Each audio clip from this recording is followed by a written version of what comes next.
Hola, mi nombre es Genesis Osorio, soy estudiante de tercer año de Medicina en la Universidad Nacional Experimental Rómulo Gallegos. En este video les vamos a hablar sobre los temas iniciales de la asignatura de farmacología, que son farmacocinética y farmacodinámica. Y al final una pequeña conclusión sobre farmacogenética. Vamos a empezar con la farmacocinética.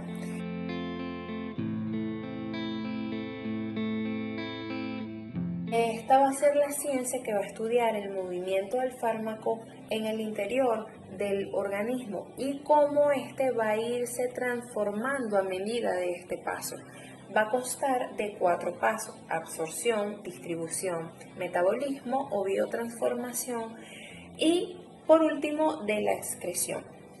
En el primer paso o absorción, va a ser el paso del fármaco desde su vía de administración hasta llegar a la circulación sistémica.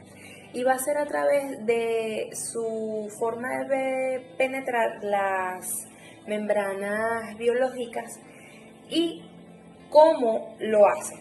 En el primer paso tenemos a favor de gradiente, que es el paso de un espacio con mayor a otro de menor concentración. Este va a ocurrir mediante difusión.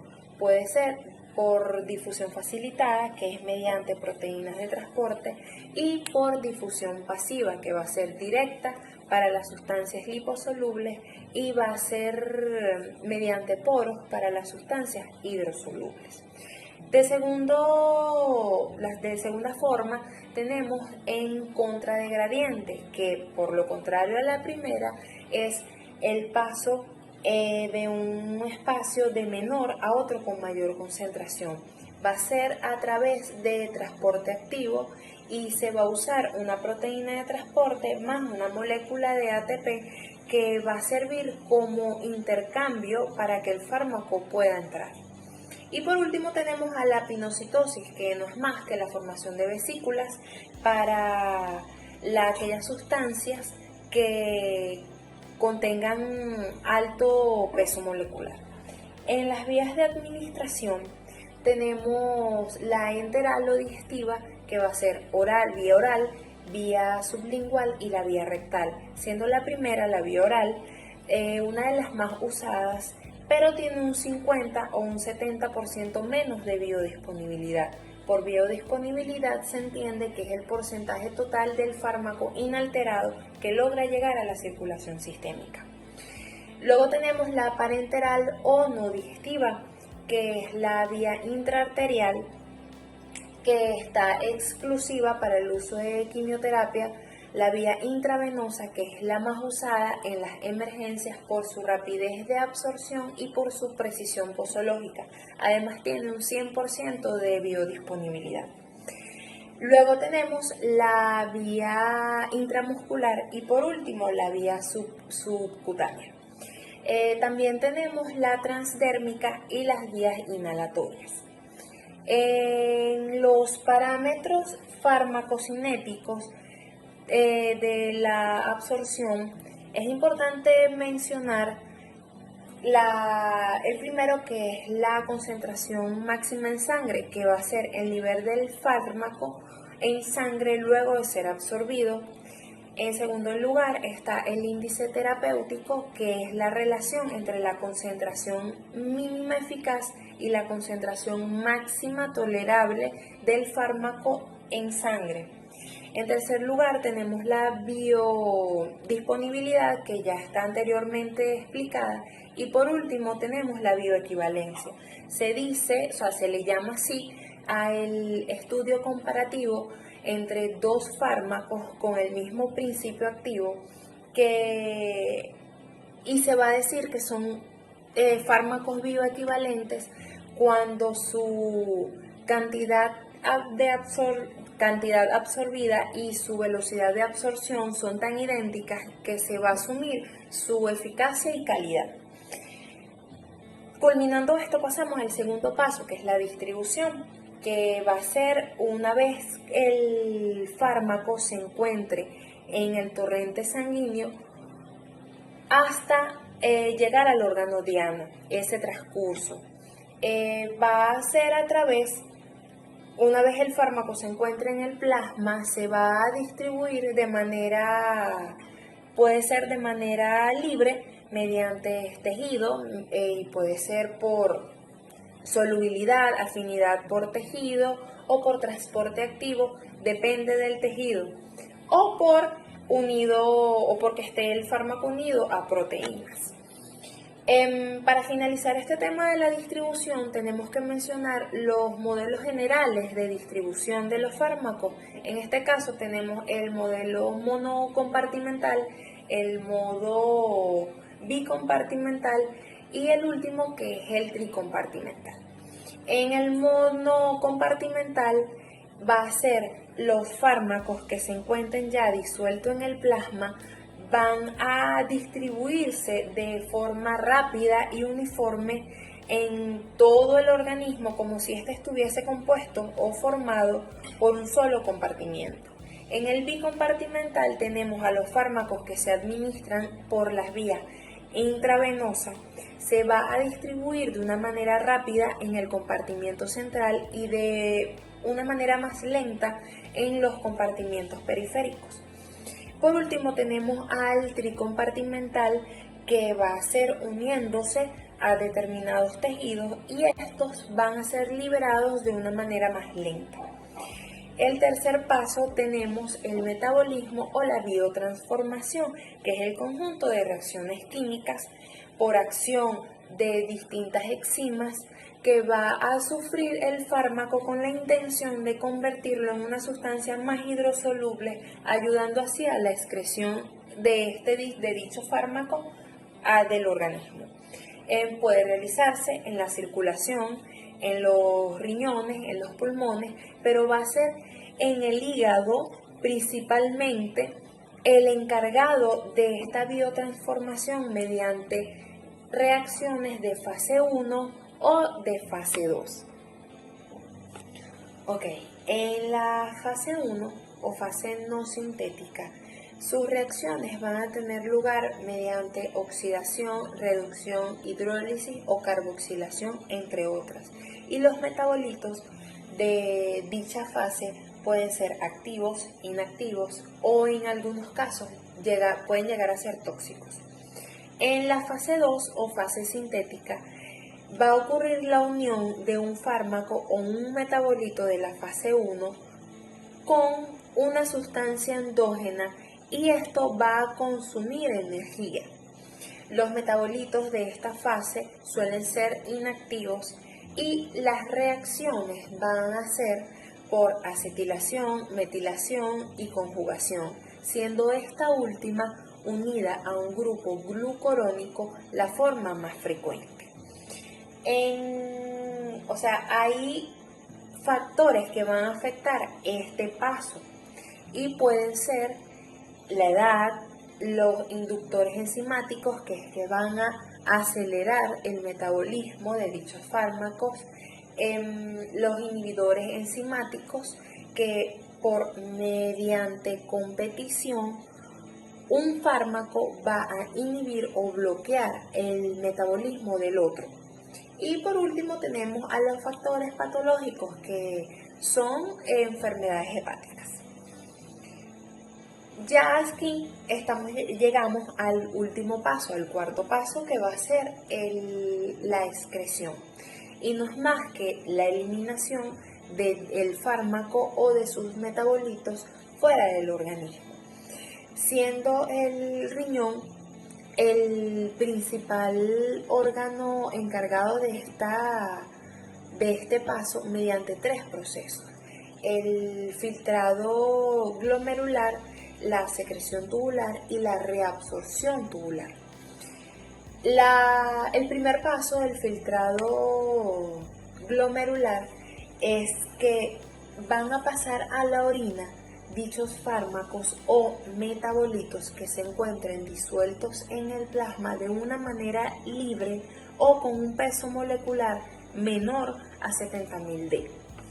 En el filtrado, en la secreción tubular, puede ocurrir mediante transporte activo o difusión pasiva. Y van a tener lugar tanto las fracciones que se encuentren libres como las que estén unidas a proteínas. Finalmente, en la reabsorción tubular va a ser los fármacos o metabolitos que ya se encuentren anteriormente filtrados y secretados por los túbulos renales, se van a reabsorber hasta llegar a la circulación sistémica. Esto va a tener lugar mediante transporte activo en algunos casos y por difusión pasiva comúnmente. La segunda vía de eliminación de gran importancia es la vía hepatobiliar y va a ser a través de la bilis la eliminación de las sustancias que contengan alto peso molecular mediante el transporte activo. Ya con esto finalizamos el primer tema de la farmacocinética y sus 4 pasos. Ahora vamos a hablar sobre el segundo tema a tocar, que es la farmacodinamia.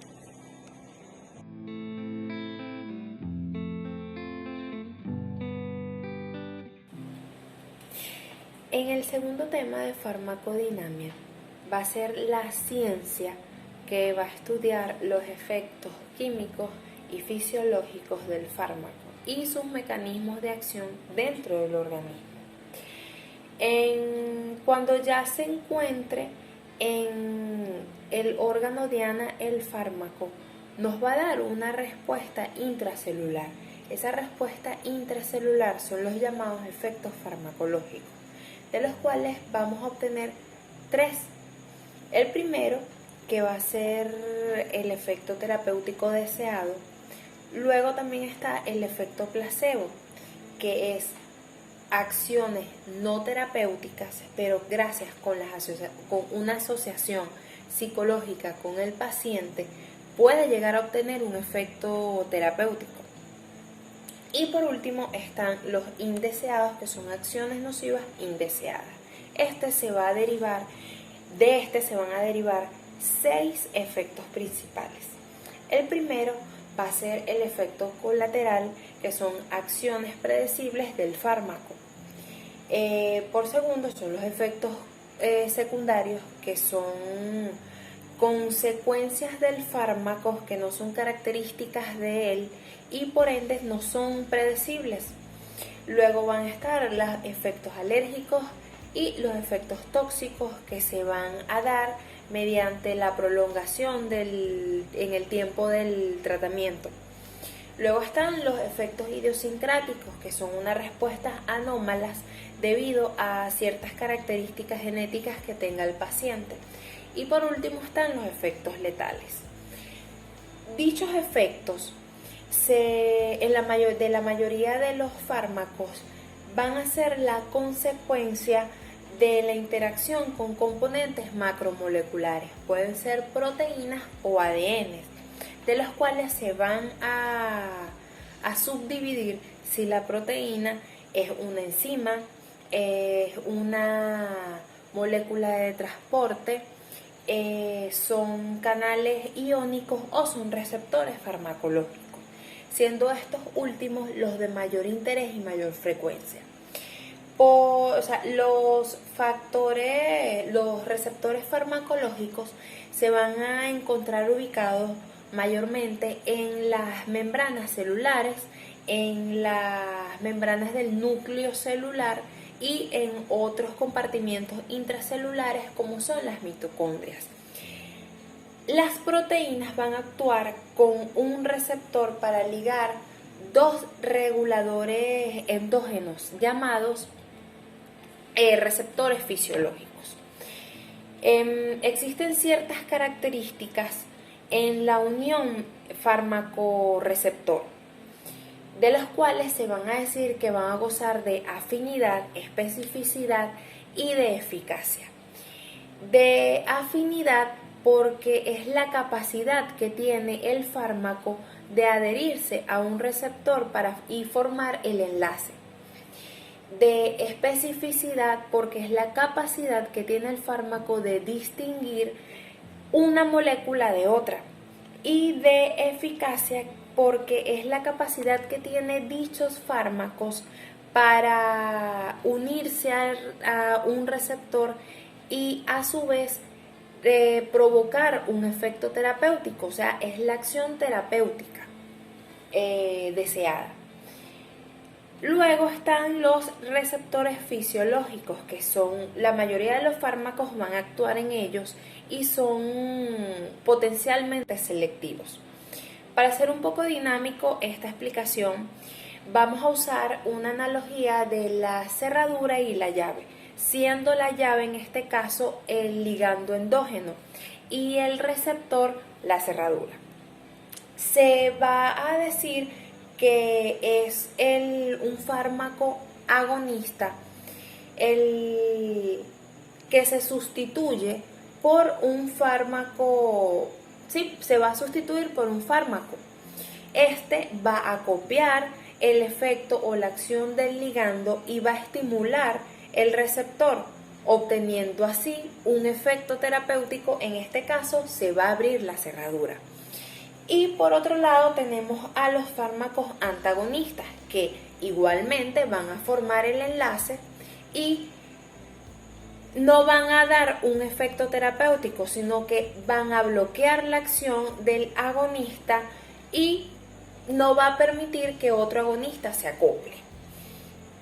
Habiendo explicado esto, vamos a adentrarnos con los fármacos agonistas y los fármacos antagonistas. En los fármacos agonistas ya sabemos que son los que, uniéndose al receptor, nos va a dar una respuesta farmacológica.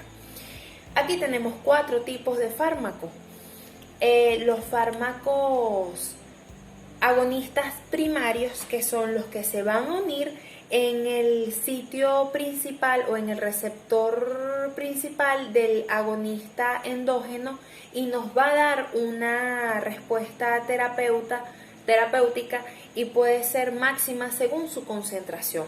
Luego tenemos a los agonistas alostéricos, que se va a unir el fármaco en otro sitio distinto al agonista endógeno y de igual manera nos va a dar un efecto terapéutico. Tenemos al agonista parcial, que no importa, puede unirse al receptor principal, pero no nos va a dar una respuesta máxima, no importa la cantidad o la concentración del fármaco administrado.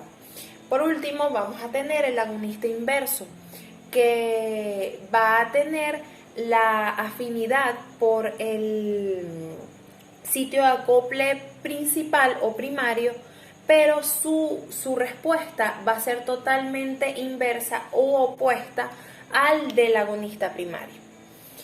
Luego nos vamos a encontrar con los antagonistas. Los fármacos antagonistas van a ser los que van a bloquear la acción de dichos fármacos agonistas. Ellos no van a producir una respuesta farmacológica, pero se dice que tienen afinidad pero carecen de eficacia. Entonces acá tenemos 4 tipos de antagonistas.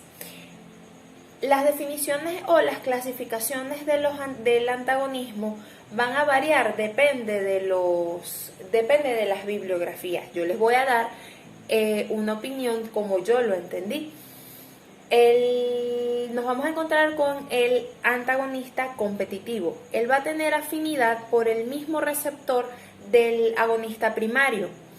De llegar a realizar el acople, puede inhibir, de hecho bloquear la acción del agonista primario, pero va a depender de la concentración de dicho fármaco. A su vez tenemos antagonismo competitivo reversible y no reversible. El reversible como ya antes mencioné, que va a depender de su efecto de las concentraciones. Si aumentan las dosis o la concentración del agonista primario, puede ganarle, por así decirle, al antagonismo competitivo y lograr el acople y el efecto terapéutico el agonista primario. Luego tenemos el antagonismo competitivo no reversible, que no importa las concentraciones, asiste la concentración máxima del agonista primario, no va a inhibir la acción del antagonista competitivo, se va a quedar ahí fijo. Luego tenemos el antagonismo alostérico, él se va a acoplar en otro sitio distinto al agonista primario, pero desde ese sitio de acople va a inhibir y va a afectar la acción terapéutica del agonista.